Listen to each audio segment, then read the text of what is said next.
제 설교가 끝나도 박수 쳐주시기 바랍니다.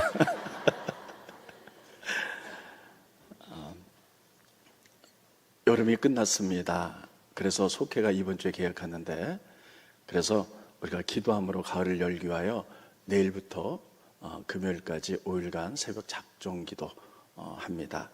여러분 많이 오셔서 기도함으로 가을을 여시기 바랍니다. 장로님, 권사님들은 의무적으로 오시고요. 속회 개학이기 때문에 속장 인도자님도 반드시 오셔야 됩니다. 그리고 요즘 저희 교회 가운데 어려움 당하는 많은 분들이 계세요. 그러면 물론 그 속에서 기도하시겠지만 그 속 식구들이 다 오시기 바랍니다. 그래서 5일 동안 기도할 때 하나님이 역사하실 줄로 믿습니다. 그래서 기도하며 가을을 여시길 바랍니다. 오늘은 성경 읽기표에 따라서 에스겔서를 해야 되겠지만, 지난주에 에스겔에 대한 통괄적인 면을 다 했기 때문에 오늘과 다음 주 두 번만큼은 특별히 일반 설교를 좀 하도록 하겠습니다. 오늘 내용은 다음과 같습니다. 예수님께서 오병이어의 기적을 일으키셨어요. 그래서 빈들에서 많은 사람들이 예수님을 따라갔는데, 말씀을 듣다가 저녁이 되었는데 먹을 것이 없습니다. 그래서 예수님이 먹을 거 있는 사람 그랬을 때 어떤 소년 하나가 보리떡 5개 물고기 2마리를 가지고 옵니다. 보리떡 5개 물고기 2마리는 일반 서민들이 한 끼 먹는 식사입니다. 예수님께서 축복하시고 떼니까 또 생기고 떼니까 또 생겨서 그만 사람을 다 먹이셨습니다. 그리고 부스러기 모아라 했더니 12바구니가 되었습니다. 그 사건이 끝나자마자 오늘 본 말씀, 예수님께서 제자들을 즉시로 재촉하사 빨리 바다 건너 저쪽 땅으로 가라. 그리고 예수님도 이제 저쪽 땅으로 먼저 가셔서 산에서 기도하고 계셨습니다. 제자들이 이제 호수를 건너갔는데 사경, 그러니까 우리나라로 따지면 새벽 3시부터 6시쯤 되었을 때에 갑자기 큰 풍랑이 일어납니다. 그래서 배가 막 뒤집힐 것 같아요. 그러니까 제자들이 두려워서 물을 퍼내기도 하고 짐을 버리기도 하고 어떻게 살아남아야 되니까, 그래도 안 되니까 막 소리를 지릅니다. 그때 산에 계신 예수님께서 영적으로 그것을 감지하셨어요. 그래서 제자들을 권하게 하여 풍랑이 일어난 밤바다를 막 달려오십니다. 제자들이 보니까 깜깜한, 별도 없는 깜깜한 밤바다 풍랑이 일어나는데 어떤 사람이 확 달려온다 보니까는 예수 머리가 기시잖아요. 막 긴 머리를 휘날리며 흰 옷이 휘날리며 이렇게 오시는 거예요. 그러니까 제자들이 그것을 보여서 귀신이다, 우리를 잡아가려고 귀신이 왔구나 그래요. 그때 예수님께서 이렇게 말하죠. 나니 안심하다, 두려워하지 마라. 그러니까 베드로가 가만히 보니까 예수님이에요. 그래서 예수님께 이렇게 말합니다. 정말 예수님이라면 나로 명령하사 무리를 걷게 해주십시오. 예수님이 오라. 그랬더니 이 베드로가 용감무쌍하게도 풍랑이 이런 밤바다를 툭 뛰어내리는 거예요. 그래서 막 걸어갑니다.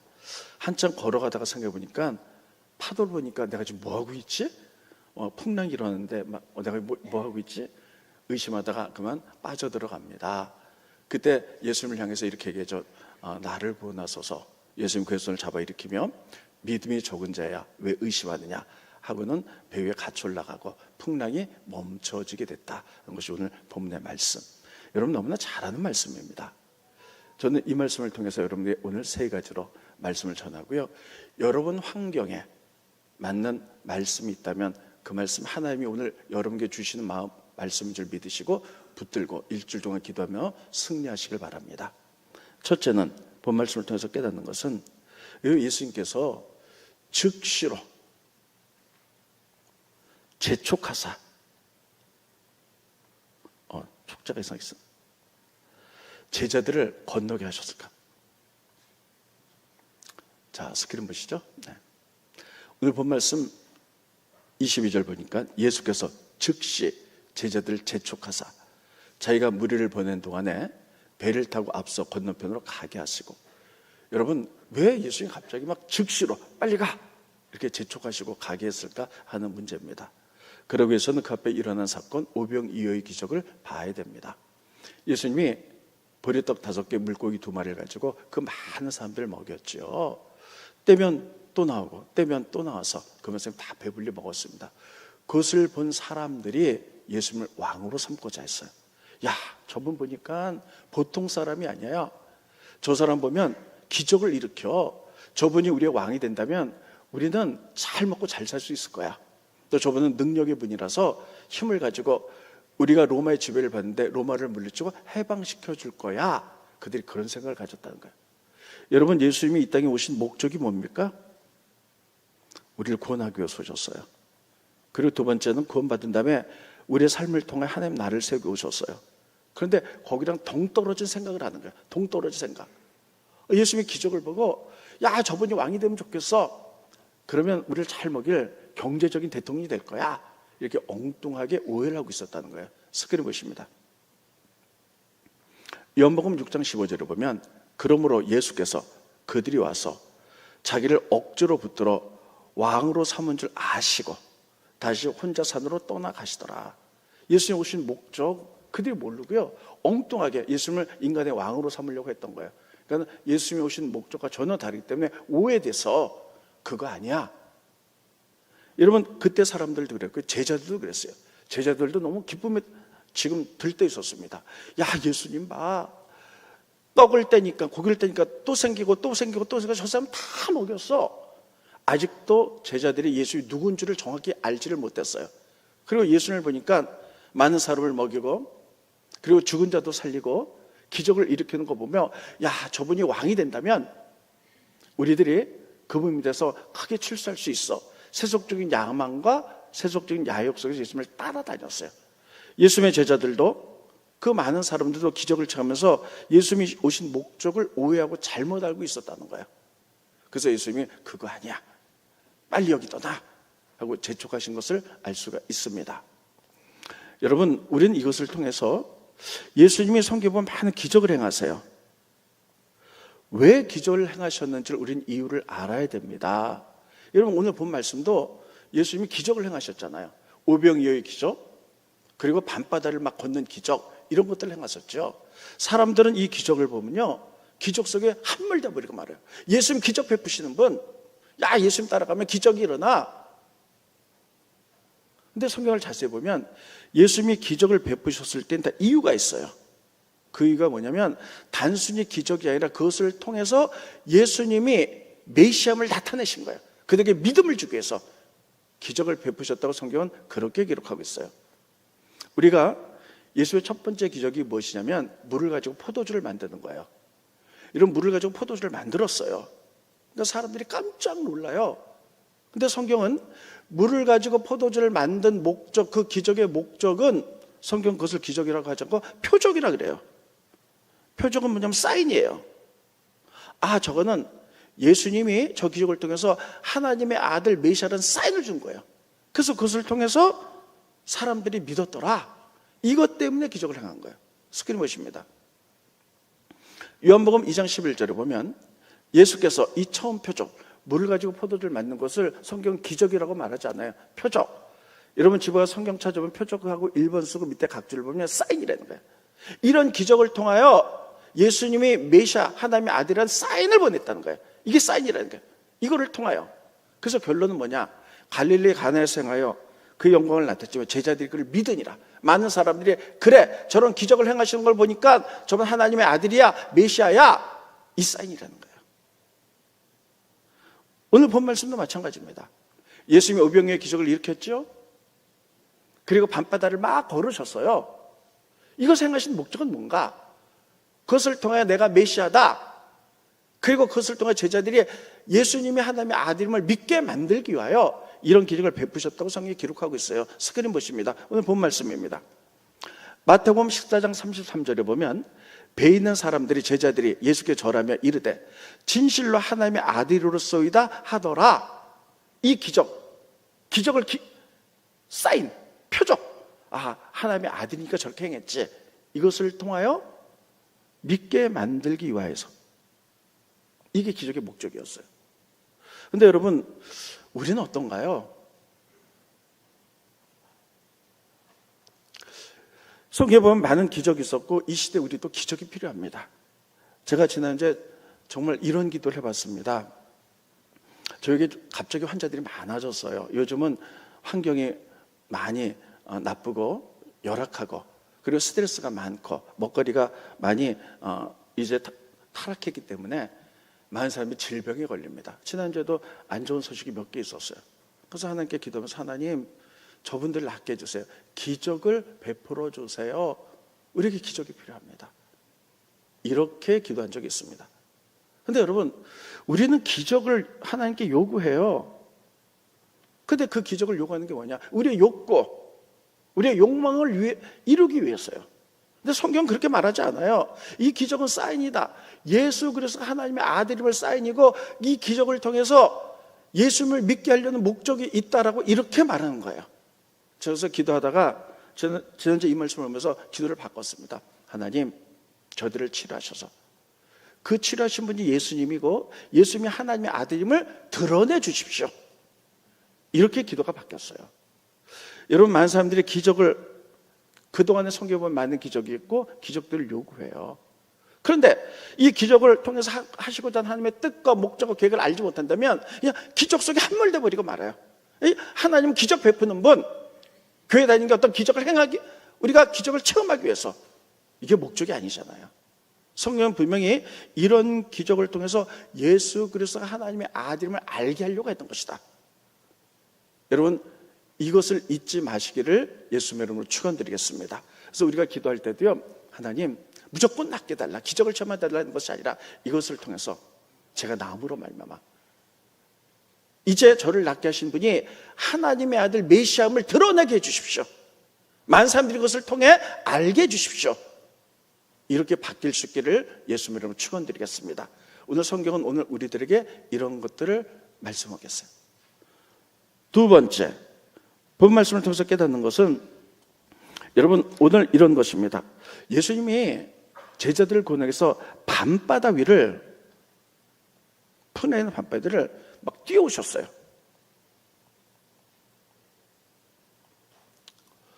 자, 저는 이거 보면서요, 왜 뛰어오셨을까? 한번 생각해 보세요. 지금 제자들이 막 죽게 생겼습니다. 풍랑이 일어나. 그래서 예수님이 막 소리 질러요. 그런데 저기 산에서 기도하는 예수님께 그 소리가 들릴 수가 없죠. 근데 예수님 영적으로 간자하셨어요. 근데 예수님께서 하실 일은 이러시면 되잖아요. 풍랑아 잠잠해라. 명령만 내리셔도 삼라만상을 만드신 분이 하나님이기 때문에, 예수님이기 때문에 풍랑이 잠잠해질 수가 있어요. 근데 명령을 내리시지 않고 밤바다를 막 뛰어오셨다는 거예요. 굳이 그렇게 하실 필요가 있었을까? 왜 그렇게 하셨을까? 성경에 보면 예수님께서는요, 명령하셔서 기적을 일으킨 적도 많이 있습니다. 백부장이 있었는데 집에 늙은 하인이 있었습니다. 근데 아주 죽을 병이 걸렸어요. 그래서 예수님을 찾아갑니다. 예수님, 우리 그 하인을 고쳐주십시오. 그래서 그랬더니 예수님이, 그래, 너희 집에 가자. 그랬더니 그 백부장이 이렇게 합니다. 아니, 오실 필요 없습니다. 명령만 하셔도 날 줄로 믿습니다. 저도 남의 밑에 있는 사람입니다. 저 군인이니까 제 위에 상관들이 있습니다. 상관이 명령하면 저거 움직이듯이 모든 병을 치료하는 분이 하나님, 당신 예수님이기 때문에 명령만 하셔도 질병이 물러갈 줄로 믿습니다. 그렇게 했어요. 예수님 명령하니까 낫잖아요. 그러니까 여러분, 예수님이 제자들이 바다에서 고난당할 때 명령만 내려도 풍랑이 잠잠하고 그들을 구원할 수 있어요. 근데 예수님이 굳이 뛰어가셨다는 거예요. 밤바다를 막 가셨다는 거예요. 왜 그러셨을까? 그것은 바로 고난의 현장, 우리가 고난이 있을 때 예수님 단지 그래서 구원하는 분뿐만 아니라 우리가 고난이 올 때 우리가 같이 계시는 분, 그랬습니다. 우리와 고난 중에 같이 계시는 분, 이것을 말씀하기 위해서요. 고난 중에 우리 눈엔 보이지 않지만 예수님이 같이 계셔서 우리를 위로하고 힘주시고 은혜를 베풀어서 믿음으로 극복하게 하시는 분, 이것을 우리에게 깨닫게 만들기 위해서 예수님 밤바다를 걸어오신 거예요. 단순히 어떤 문제에 대해서 해결만 해주는 것이 아니라, 여러분, 우리가 고난 중에 있을 때 있잖아요. 그때 여러분, 누가 와서 좀 등도 도둑거려주고 밥도 한번 사주고 기도도 해주고 이렇게 들어주고 그러면요, 문제가 해결되지 않아도 위로를 받아요. 참 그러듯이 예수님은요, 고난 중에 있을 때 그냥 무조건 문제만 해결해 준 것이 아니라 그 고난 속에 들어가셨어요. 그리고 그들을 위로하셨어요. 그리고 그들을 회복시키셨어요. 고난 중에 내가 너와 같이 한다는 거예요. 여러분, 오늘 고난당한 분이 계십니까? 고난 속에서 역사하신 주님을 영적으로 보시기 바랍니다. 고난 중에 하나님이 우리와 예수님 우리와 같이 계신 줄 믿으시기 바랍니다. 성경에 보면 다니엘서에 다니엘의 세 친구들이 바벨론 나라에 포로로 잡혀갔어요. 그러더니 느부갓네살 왕이 큰 신상을 만들어 놓고 거기에 절하라는 거예요. 근데 이 다니엘과 세 친구들이 지금 그들이 우상을 섬기다가 나라가 망해서 여기까지 포로로 잡혔는데 여기서도 우상 섬길 수 없다. 그래서 절하지 않죠. 막 왕이 화가 났어요. 그래가지고 마지막 기회를 한 번 더 줬는데도 우리는 절하지 않겠다는 거죠. 왕이 너무나 화가 나가지고 용광로를 7배나 뜨겁게 만들어라 하고 거기에 그들을 집어넣는 거예요. 그래서 3명이 들어갔어요. 왕이 어떻게 된다 이렇게 보니까요, 분명히 3명이 들어갔는데 플러스 1명이 더 있는 거예요. 저게 누구냐? 그들을 끄집어내라. 근데 그들이 불 가운데 나오는데 불에 탄 냄새 흔적도 없이 나요. 이 사람이 누굽니까? 믿음 때문에 고난당한 그 현장 가운데 예수님 직접 그들과 같이 계셨던 거예요. 너희가 고난당하니? 내가 그 현장에 같이 있어. 두려워하지 마. 내가 너희를 위로할 거고 힘줄 거고 능력 줄 거고 믿음으로 극복하게 할 거야. 그래서 하나님은 말로 해결할 수 있는 것도, 명령해서 해결할 수 있는 것도 고난 현장에 나타나셔서 우리를 위로하고 힘주는 줄 믿으시기 바랍니다. 뿐만 아니라 고난의 현장에 오셔갖고요, 여러분 예수님은 역사하시고 만지세요. 저는 성경을 읽으면서 이 부분을 읽을 때마다 너무 마음에 위로가 됩니다. 어떤 문둥병자 환자가 있었어요. 그런데 문둥병은 옛날에 지금 나을 수가 없잖아요. 그래서 나성균이 들어가서 손가락 발가락이 끊어지고 피고름이 나고 전염병이 있기 때문에 마을에서 쫓겨나서 동굴 같은 데서 살아요. 얼마나 힘들고 어렵겠어요. 근데 예수님을 찾아가는 거예요. 예수님 저 좀 고쳐주세요. 예수님 보시고 이럴 수 있죠. 예수님은 육을 가진 하나님이니까 전염병이 문둥병 옮길 수도 있잖아요. 그러니까 야 가까이 오지 마, 내가 고쳐줄게. 좋은 만큼 있어. 예수님으로 명하나니 내가 원하더니 문둥병 떠나라. 그럼 나을 수도 있잖아요. 근데 예수님 그렇게 하시지 않았어요. 문둥병 환자에게 손을 대셨어요. 너 얼마나 힘들었니? 내가 너와 같이 한다. 너를 위로한다.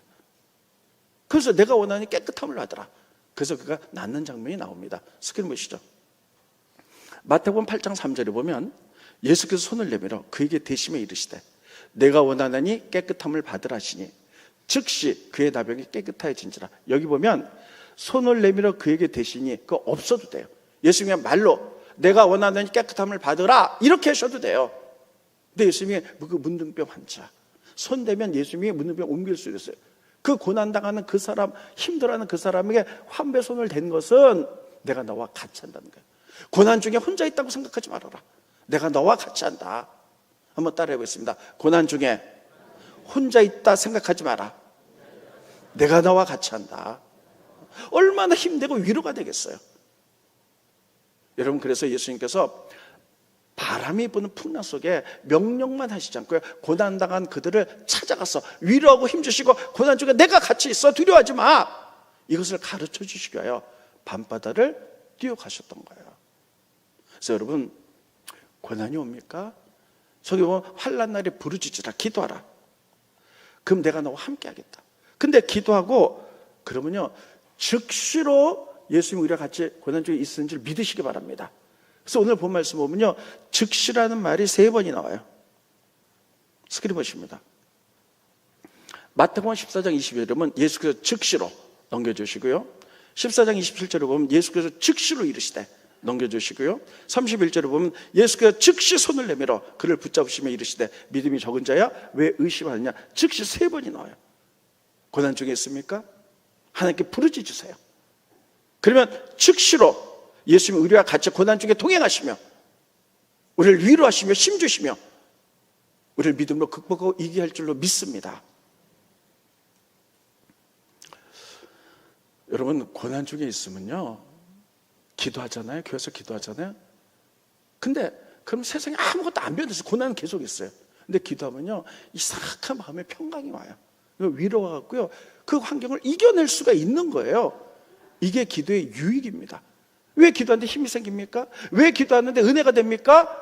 상황은 하나도 안 변했는데 하나님이 그 고난 중에 우리와 같이 계시기 때문입니다. 그래서 여러분, 참 앞으로 여러 가지 환경이 어렵고 여러 가지 환경들이 정말 오염되고 먹거리가 오염되고 이런 때에, 스트레스만 이 시대에 우리에게 어떤 고난이 올지는 알 수가 없어요. 근데 고난이 올 때 우리는 보이지 않지만 기도할 때 즉시로 예수님이 우리와 같이 고난 중에 같이 계셔서 우리를 위로하실 줄로 믿습니다. 힘 주실 줄로 믿습니다. 그래서 여러분, 고난이 오잖아요. 기도하세요. 기도하면 응답은 하나님의 때에 와요. 하나님의 때를 이렇게 바꿀 수는 없어요. 그러나 하나님의 때까지 기도할 때 하나님은 우리와 같이 계셔서 위로하고 힘주시고 믿음 주셔서 그 환경을 이겨내게 만드시는 거예요. 그 고난을 이겨내게 만드셔서 하나님의 때까지 승리하게 하실 줄로 믿습니다. 이게 하나님이 일하시는 원칙이에요. 우리가 고난이 올 때 환경만 바라보지 마세요. 환경 속에 역사하신 주님을 바라보시기를 예수님의 이름으로 축원드리겠습니다. 하나님 오늘 주시는 두 번째 교훈입니다. 세 번째, 베드로의 성공과 실패예요. 여러분, 성공하신 분들 계시죠? 성공했다 실패하신 분들 계실 거예요. 성공의 단맛과 실패의 쓴맛을 잡으신 분들도 계실 겁니다. 그러면 오늘 본 말씀 가운데 베드로의 그 위대한 성공과 실패가 어떤 것인지 좀 보도록 하겠습니다. 여러분, 창세기부터 지금까지, 아니 주님 다시 오실 때까지 이 땅에 바다 위를 걸은 사람이 누가 있을까요? 딱 두 사람이에요. 누구요? 예수님 그리고 베드로. 딱 두 사람이에요. 이런 그 위대한 모세도요, 앞에 홍해 바다가 있을 때 바다 위를 걷지 못했어요. 믿음으로 하고 바다가 갈라지긴 했죠. 성경에 보면 바다 위를 걸은 사람, 물 위를 걸은 사람 딱 두 사람이에요. 예수님은 메시아인가 걸었죠. 인간 가운데 베드로밖에 없어요. 그 베드로가 어떻게 바다를 걸어서 성공할 수 있었을까 하는 문제입니다. 내용은 이렇습니다. 예수님이 막 밤바다로 걸어오시잖아요. 그러니까 제자들이 귀신이다 막 그러는데 예수님이 내니 안심하라, 두려워하지 말아라. 그러니까 베드로가 보니까 예수님이에요. 그래서 이렇게 합니다. 정말 예수님이라면 나로 명령해서 오게 하십시오. 그러니까 예수님이 오라 말씀하세요. 그래서 그 말씀을 순종해서 바다를 확 뛰어내려가 걷는 거예요. 스크린 보시죠. 베드로가 대답하여 이르되 주여, 만일 주님이시거든 나를 명하사 물 위로 오라 하소서 하니, 예수님이 오라 명령하셨어요. 그래서 순종했더니 베드로가 배에서 내려 물 위를 걸어서 예수님께 갔다는 거예요. 저는 이 부분을 보면서 참 베드로가 대단히 무모할 만큼 모험적인 사람이에요. 아니 어떻게 밤바다가 막 해서 죽게 생겨 풍랑이 있는데 예수님께 그런 요청할 수가 있어요? 저 바다 위로 걷게 해주세요. 그때 예수님이 오라 걸어라 이러는 거예요. 여러분 걸으실 수 있겠어요? 저 같으면 못 걸어요. 저러다 빠져 죽으면 어떡해. 근데 무모하지만 말씀에 순종했던 사람이에요. 그러니까 성공한 거예요. 저는 만약에 제가 베드로라면 예수님이 오라 그럴까 봐 겁날 것 같아요. 저 풍랑이로 오라 그러면 어떡하지, 나 빠져 죽을 텐데. 무모할 만큼 모험적인 사람, 이게 예수님께 요구했더니 예수님이 오라 그 말씀 한마디에 순종했더니 성공했던 거예요. 몇 년 전에, 아주 꽤 됐죠, 우리 어떤 여자 집사님이 저한테 와서 이런 상담을 하셨습니다. 그때 아파트가 잘 안 팔리던 시대예요. 목사님, 제가 아파트를 급히 팔아야 되는데 안 팔려요. 그래서 어떡할까 하다가 제가 한번 성경대로 해보자. 여리고 작죠. 그래서 하나님이 여호수아에게 여리고성이 무너지려면 하루에 한 바퀴씩 6일 동안 돌고 7일째 7바퀴를 돌고 소리 지르면 무너진다 그랬으니 나도 한번 해보자 하고요, 아파트를 하루에 한 바퀴씩 6일 동안 돌고 7일째 7바퀴 돌고 소리를 질러야 되는데, 아파트 앞에서 와 소리 지르면 경비 아저씨가 나와서 너 왜 그러냐 이럴까봐, 그래갖고 창피할까봐 지하 주차장 구석에 가갖고 소리 질렀대요. 아파트가 팔렸을까요? 안 팔렸을까요? 팔렸어요? 안 팔렸어요? 자기는 성경대로 했는데 안 팔렸다는 거예요. 이게 도대체 어떻게 된 겁니까? 이러는 거예요. 그래서 제가 물어봤죠. 예수님이 그렇게 하라고 시켰어요? 안 시켰다는 거예요. 그냥 해봤다는 거예요. 베드로가 물에 걸을 수 있었던 것은 예수님이 오라 명령하셨기 때문에 거기에 순종했을 때 걸을 수 있었던 것입니다. 예수님이 그거 돌아라 말하지 않았는데 그냥 우리가 한 것뿐이에요. 여러분 성경을 읽다가 하나님이 우리에게 하라고 말씀하신 것들을 할 때, 믿음으로 순종할 때, 그게 무모해 보인다 할지라도 우리가 순종할 때 하나님이 역사하실 줄로 믿습니다. 그때 승리가 일어나는 겁니다. 여러분, 예수님이 베드로를 처음에 부르실 때 이런 일이 있었어요. 베드로가 고기를 밤새도록 잡았어. 한 마리도 못 잡았어. 그러니까 이제 낙심돼 갖고 새벽에 육지로 둬서 그물을 씻으려고 하는데 예수님이 딱 나타나셨어요. 얘 베드로야, 고기가 있니? 없습니다. 그러면 너 깊은 데 가서 한번 그물 내려봐. 여러분, 그때 베드로가 보통 사람 같으면 짜증냈을 것 같아요. 요즘 애들만 보면 짜증나 이랬을 것 같아요.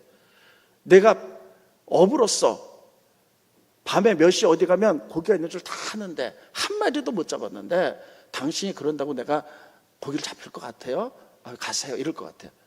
그러나 베드로는 이렇게 합니다. 내가 밤새도록 한 마리도 못 잡지만 말씀에 의지하여 순종하겠습니다 하고 오른편에 깊은 곳에 내렸더니 그물이 찢어질 만큼 잡혔다는 거예요. 예수님이 하라 그랬을 때 했더니 성공했다는 거예요. 스크린 보십니다. 누가복음 5장 5절로 6절을 보면 시몬이 대답해 이르되 선생님, 우리들이 밤이 새도록 수고했을 때 잡은 것이 없지만은 말씀에 의지하여 예수님이 하라 그랬으니 순종합니다. 내가 그물을 내리리다 하고 그렇게 하니 고기를 잡은 것이 힘이 많아 그물이 찢어질 만큼 많았더라. 그 왜 성공할 수 있었습니까? 예수님의 말, 그 말씀을 순종한 거예요. 자기 힘으로 백날 해도 안 됐던 거를 예수님이 하라 그런 걸 했을 때 성공한 줄 믿으시기 바랍니다. 믿음은 뭐냐? 여러분, 하나님의 약속이에요. 성경 읽다가 나에게 와닿는 약속, 응답으로 와닿는 약속, 아멘 마음이 뜨거워질 때 그 말씀에 우리가 무모해 보인다 할지라도 우리가 순종할 때 여러분 축복의 길이 열리는 줄 믿으시기를 예수님 여러분 축원드리겠습니다. 근데 왜 실패했냐? 막 바다를 걷다가 파도를 보는 거예요. 내가 지금 뭐하고 있지? 나 미쳤나? 내가 이렇게 걸을 수가 있어? 그러니까 바다에 빠져들어가는 거예요. 이게 실패했죠. 이것을 통해서 깨닫는 건 뭐냐면 여러분, 우리가 하나님 말씀했을 때 말씀에 순종하시기 바랍니다. 고난이 왔을 때도 말씀에 순종하는데 여러분, 환경 보지 마세요. 하나님 말씀하셨다면 고난의 환경이 있을 때 환경 속에 역사하시는 예수님을 보기를 예수님으로 축원드리겠습니다. 됐습니다. 환경 속에 역사하시는 예수님, 우리는 왜 보이지 않아요? 다 절망인 것 같아요. 안 될 것 같아요. 그런데 예수님이 분명히 말씀하셨다면 그 속에서 보이진 않지만 역사하신 예수님을 볼 수 있기를 바랍니다. 그럴 때 우리는 승리할 줄로 믿습니다. 그건 못 보고요, 환경만 본다면 좌절할 수밖에 없어요. 그래서 결론입니다. 베드로가 막 물에 빠져가요. 그때 두 가지 반응이 나타납니다. 제자들, 예수님, 제자들이 나머지 제자들이 뭐라 그랬을까요? 이렇게 얘기했을까요? 내가 저럴 줄 알았어. 저렇게 덜렁덜렁 대더니 나 저 빠질 줄 알았어. 이러지 않겠어요? 여러분, 우리도 그렇지 않습니까? 어떤 사람이 막 설쳐대다가 잘못되는 거 보면 저럴 줄 알았다니까 내가. 저렇게 막 설쳐대더니 제자들은 비웃었을 거예요. 비난거렸을 거예요. 예수님 어떠셨습니까? 너 왜 믿음이 없느냐 책망도 하셨지만 예수님 했던 것은 뭐냐면 그 손을 잡아서 배에 이끌으며 회복시켰다는 사실이에요. 스크린 보십니다. 다 같이 읽겠습니다. 시작. 예수께서 즉시 손을 내밀어 그를 붙잡으시며 이르시되 믿음이 적은 자야 왜 의심하느냐 하시고, 여기서 즉시 손을 내밀었어요. 왜 의심해? 책망도 하죠. 잡아 일으켜 그 다음 절은 배로 이끌어 드셔서 회복하셨다는 거예요. 이게 사람들과 예수님의 차이점입니다. 세상은 실패하고 여러분 잘못하면 세상 사람들은 용서가 없어요. 그냥 비웃어요. 나 그럴 줄 알았어. 너 하는 거 보니까. 그렇지만 예수님, 우리가 잘못하고 실패했더라도 책망은 하시겠지만 다시 우리 손을 잡으시고 회복시키는 분인 줄 믿으시기를 예수님의 이름으로 축원드리겠습니다. 오늘 하나님 우리에게 이런 것들을 말씀하고 계세요. 제가 오늘 세 가지를 말씀드렸는데 이 세 가지 말씀 가운데 혹시 나에게 와닿는 말씀, 내 환경에 와닿는 말씀이 있다면 하나님이 부족한 종의 입술을 통해서 여러분에게 하시는 말씀이기 때문에 그 말씀을 붙들고 힘을 얻고, 그리고 이번 주도 순종하며 믿음으로 전지에 나가서 승리하는 역사 일어나기를 예수님의 이름으로 축원드리겠습니다. 기도하겠습니다.